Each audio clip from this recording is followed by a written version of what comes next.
پیارے الفاظ سے موسوم فرمایا گیا ہے۔ مجھے ایک حدیث یاد آ رہی ہے، حضرت ابو ہریرہ رضی اللہ تعالیٰ عنہ فرماتے ہیں، ذرا غور فرمائیں کہ حضور صلی اللہ علیہ وسلم نے فرمایا کہ وہ آدمی جس کے سامنے میرا نام لیا جائے اور وہ مجھ پر درود شریف نہ پڑے تو اس کی ناک خاک آلود ہو، یعنی وہ ذلیل و رسوا ہو۔ اور وہ آدمی جس کے ماں باپ زندہ ہو یا دونوں میں سے ایک زندہ ہو اور وہ ان کی خدمت کر کے انہیں راضی نہ کرے، وہ بھی ذلیل و رسوا ہو۔ اور وہ آدمی جو رمضان شریف کو پائے اور اس کے ختم ہونے سے پہلے اللہ تعالیٰ سے اپنے گناہ نہ بخشوائے، اس کی ناک بھی خاک آلود ہو۔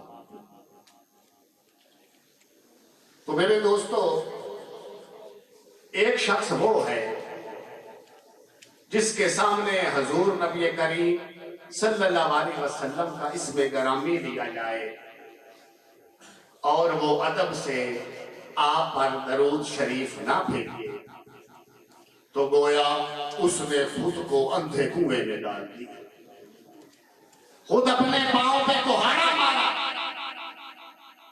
دنیا میں سب سے مقدم ہستی خدا تو محبوب کریم کی ہستی ہے، لہذا اگر کوئی اس مقدم ہستی پر درود شریف نہ پڑے گا تو خدا تعالیٰ اس سے ناراض ہو جائے گا، اور پھر ایسے شخص کو رحمت کی امید نہیں رکھنی چاہیے۔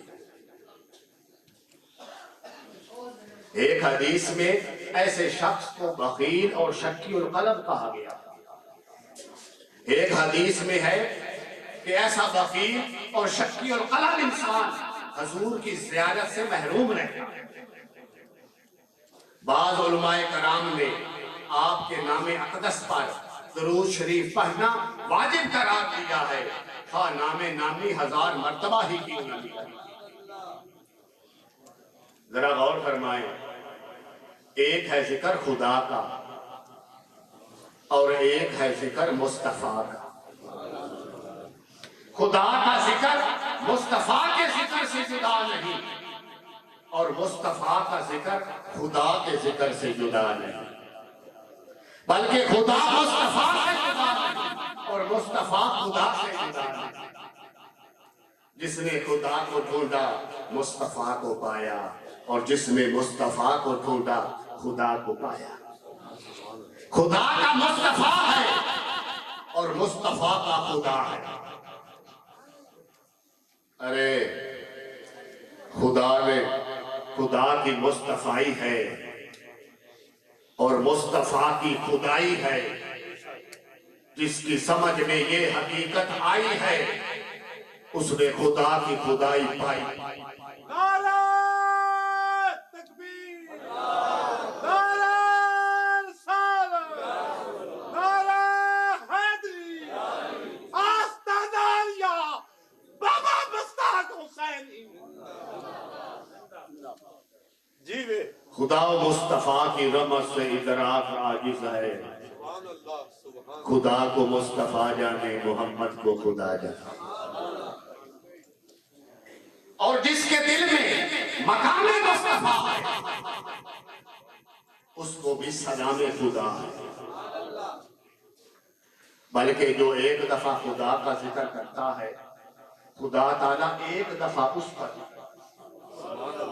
لیکن جو ایک دفعہ مصطفیٰ کا ذکر کرتا ہے خدا تعالیٰ 10 دفعہ اس کا ذکر کرتا ہے، اس کا دامن رحمتوں سے بھرتا ہے، کیونکہ اپنے ذکر سے محبوب کا ذکر پیارا ہوا کرتا ہے، اور اپنی تعریف کی بجائے محبوب کی تعریف زیادہ اچھی معلوم ہوتی ہے۔ صاف کہہ دوں ذکر خدا سے ذکر مصطفیٰ بہتر ہے، کیونکہ مصطفیٰ خدا کا محبوب اور دلبر ہے، اور ذکر مصطفیٰ سنت خدا۔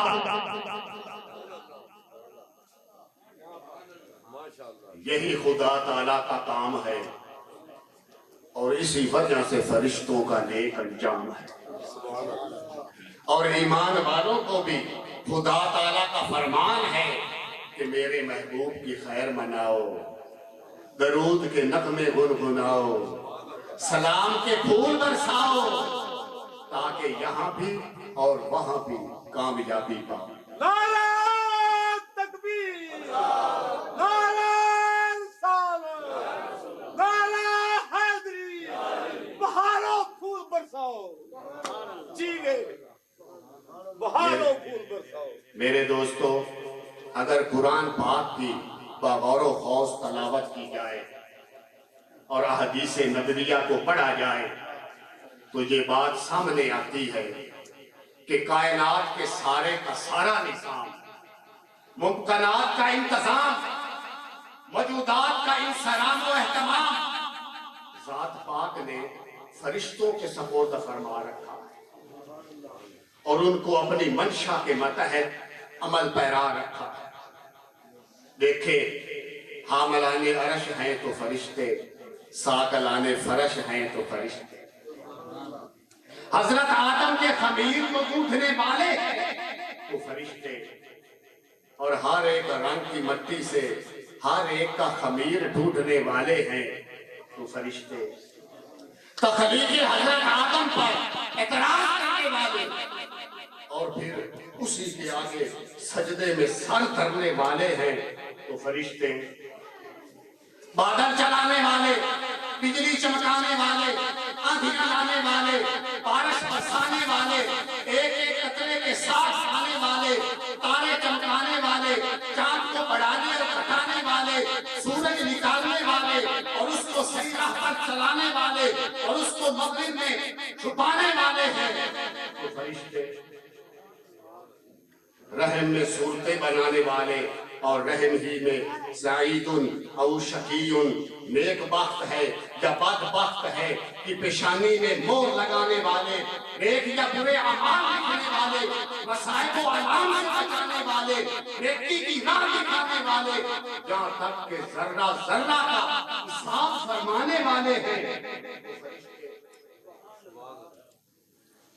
پھر روح کو قبض کرنے والے، اور قبر میں سوالات اڑانے والے، اور اس کو جنت کے باغوں میں سے ایک باغ یا جہنم کے کڑوں میں سے ایک کڑا بنانے والے، جہنم کو بھڑکانے والے، جنت کو بسانے والے،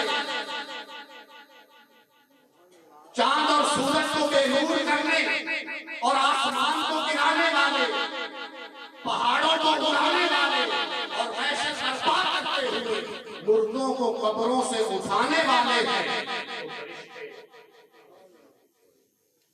اسی طرح پرسرات سے جہنم میں گرانے والے اور جنت میں لے جانے والے سارے کے سارے انتظام نبھانے والے ہیں تو فرشتے،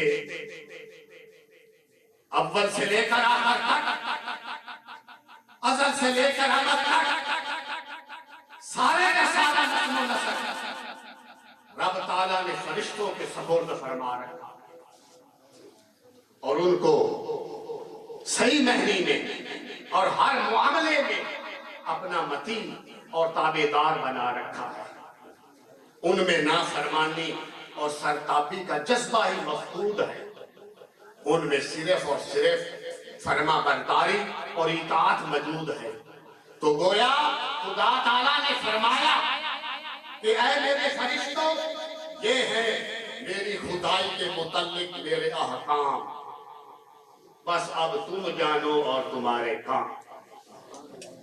میں اپنی ساری خدائی تمہارے سپرد کرتا ہوں، اور خود ذکر نبی پاک صاحب زوجات کا دم۔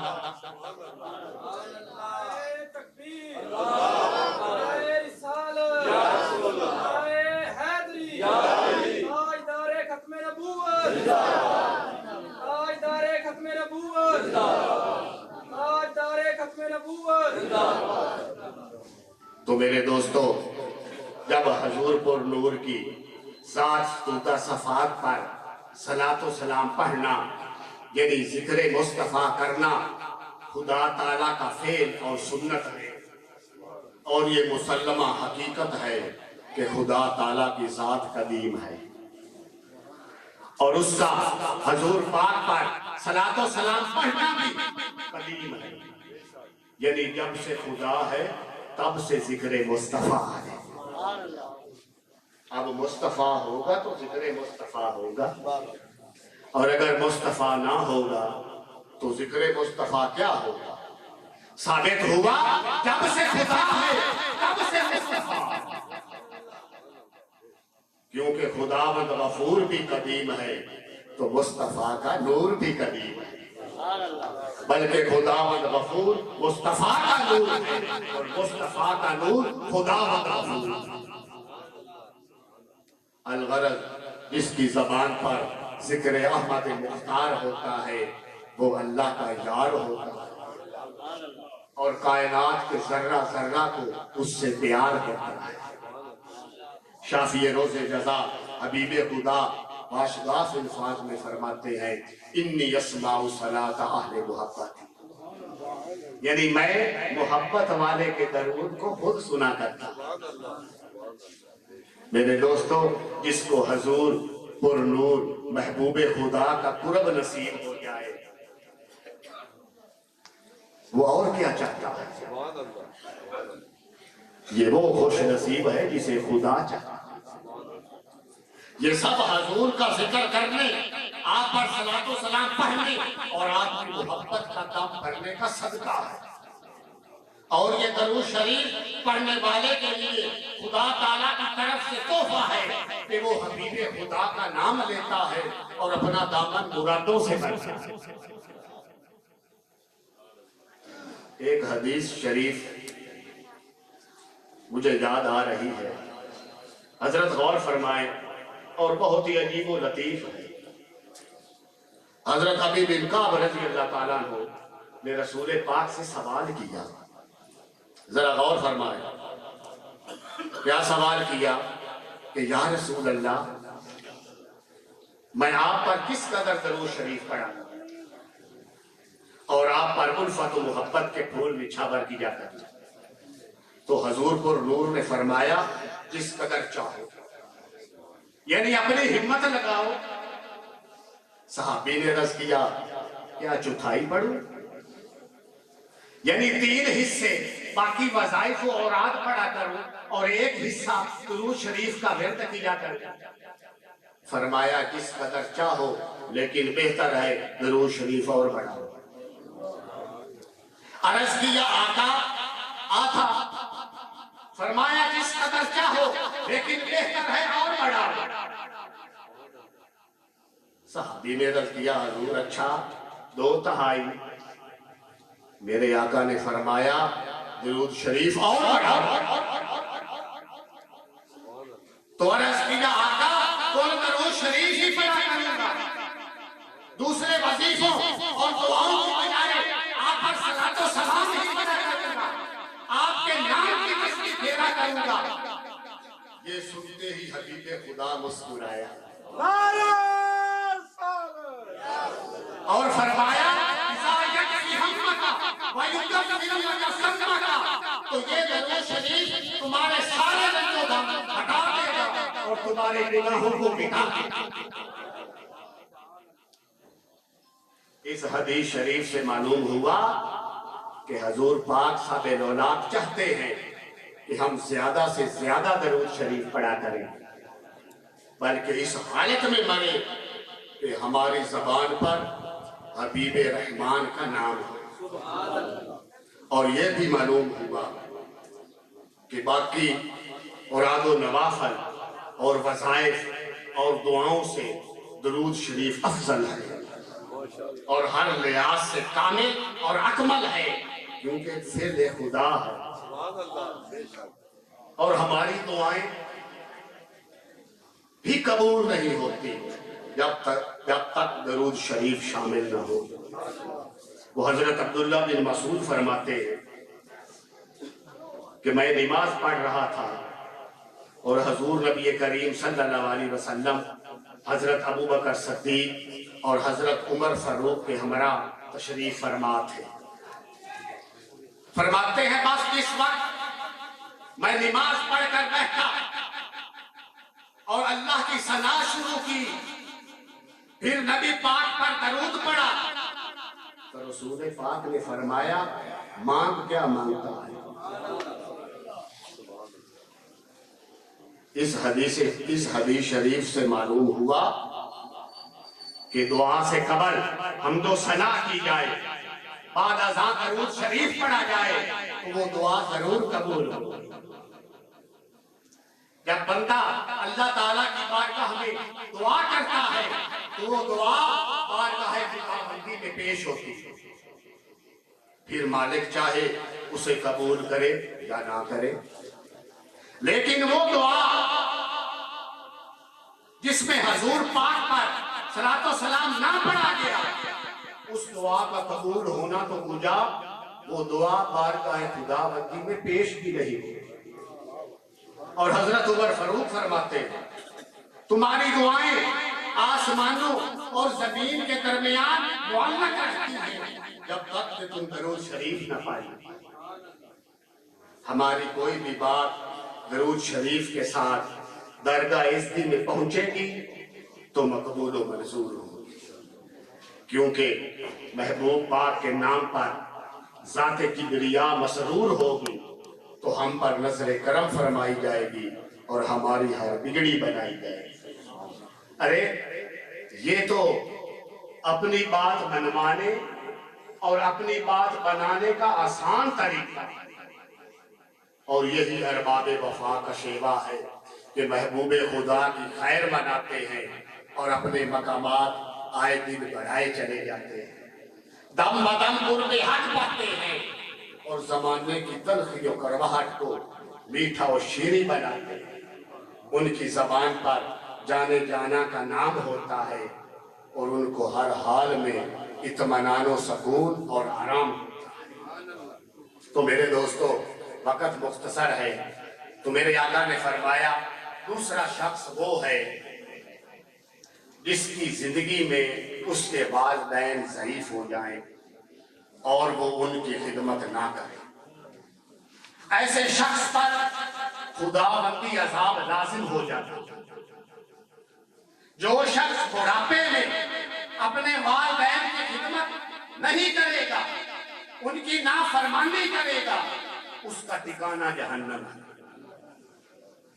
ایک مرتبہ دربار رسالت میں ایک صحابی نے عرض کیا یا رسول اللہ والدین کا مجھ پہ کیا حق ہے؟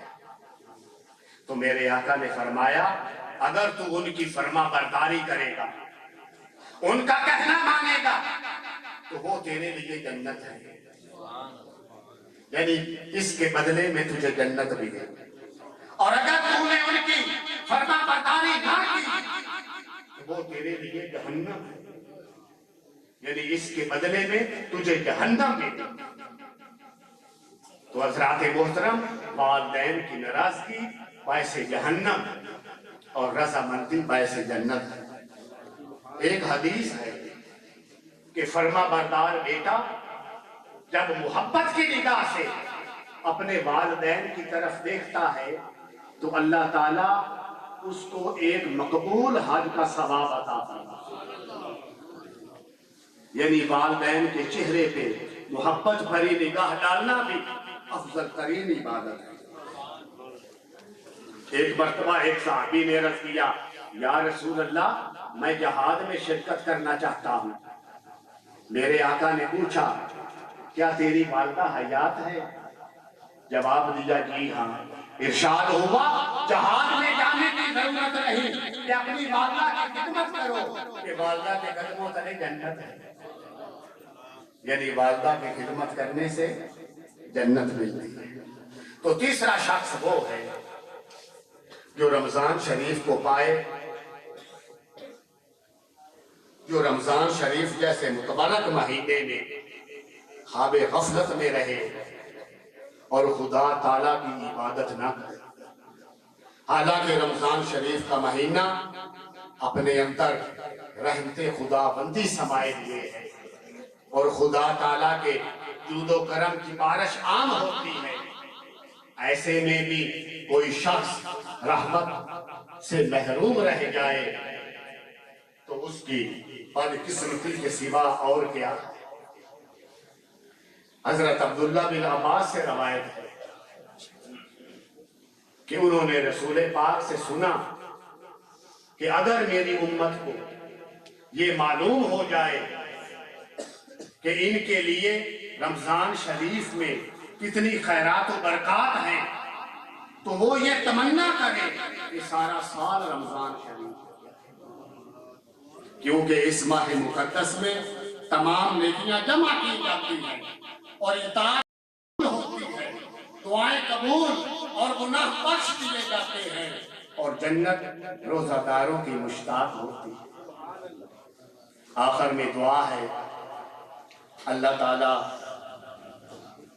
سب مسلمانوں کو ایسا روزہ رکھنے کی توفیق عطا فرمائے جو اس کی رضا اور خوشنودی کا باعث ہو۔